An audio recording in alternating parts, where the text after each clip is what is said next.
కొండపైన ఎండ ఎంత గట్టిగా ఉందో దేవుడి పూజలు కూడా అంతే గట్టిగా ఉన్నాయి. జనాలు ఎవరు తగ్గేదే లేదన్నట్టు ఫుల్గా ఉన్నారు. కొంతమంది అయితే దేవుడికి పండగ కూడా చేస్తున్నారు చూడండి. అక్కడ 2 అగ్గి ఉన్నాయి కదా, అవి సింహాద్రప్పన కొడుకు కోడలు కొలువులంట.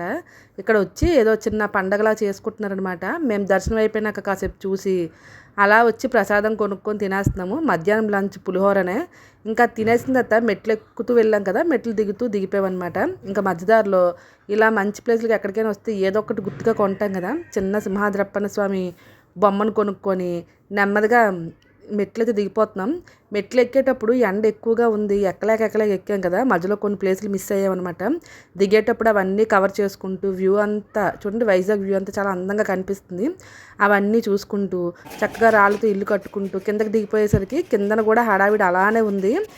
ఇక్కడ తప్పెడ గుళ్ళు అవుతున్నాయి, పెద్ద పెద్ద సింహాద్రప్పన్న ఆవులు అన్నీ ఉన్నాయన్నమాట. ఈరోజు ఏదో స్పెషల్ డే అనుకుంటా నాకు తెలిసి.